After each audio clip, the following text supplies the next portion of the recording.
बयानो group माबायदिया दिनै हर गेजेराव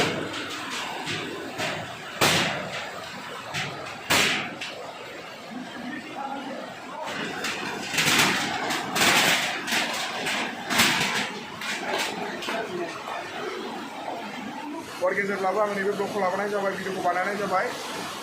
ओमफ्राय जोङो माने जिमान हायो न'नि माल बुस्थुफोरखौ बोखारगासिनो दं दायो जादों हरनि दाथ' 2टासो जाबाय समा न'आव जा मुवा बेसाद दं सेस गोजाव लांजोब्बाय माखासे बासायनो हाबाय सोर मोनसेखौ एसेबां गिदिर देरगोन होननानै फैनाय न' सिङावनो नायनो हागोन माबायदि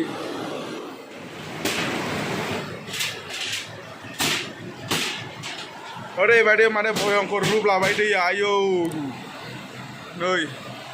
नैबे न'सेयाथ' आङो नोंथांमोननो ब्लग भिडिअ देखायबाय थानाया नैबे न'सेया बोरैबा दाखालि थांगनायखायसो नङाबाथ' मा जागौमोन दिनै ओरैबायदि माने दैया नै देरबोगासिनो दं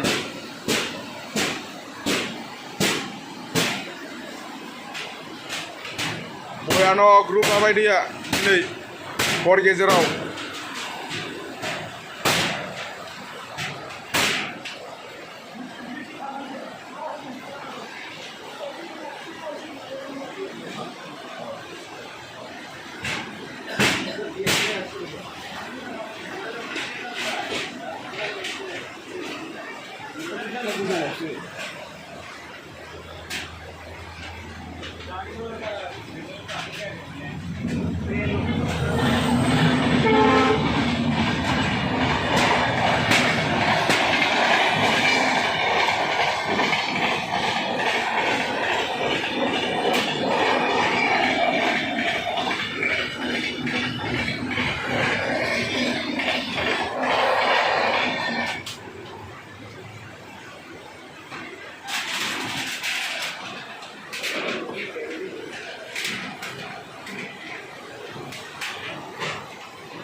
एरख'जोबखानोसै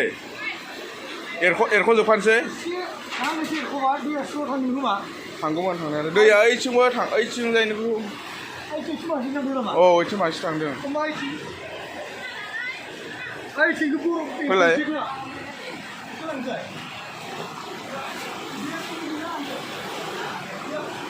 नै बिथिं जायनिखौसो माबानांगोनलै आदा बेराखौ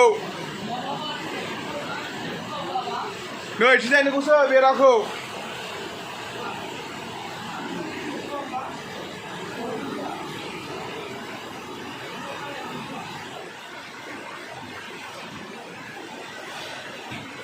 नै बिथिं जायनिखौसो थिंखौ बोखारनो मोननांगौमोन औ बिथिं जायनिखौ थिंखौ गाना होदो बिथिं बरसा गैलाना बेसेबांसिम खुरना दं दा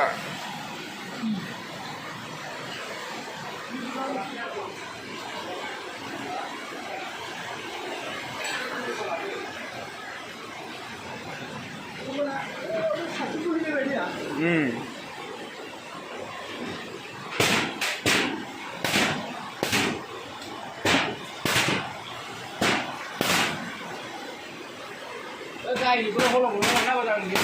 दैया गायनानै मा खालामनानै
हगार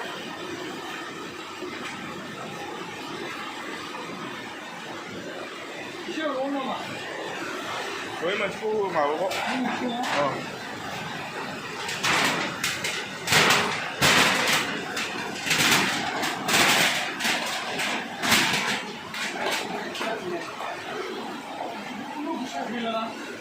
बेसोबा दा अबेसे मोनफैना दं दैया खुरनाया बिदिनो थांजाला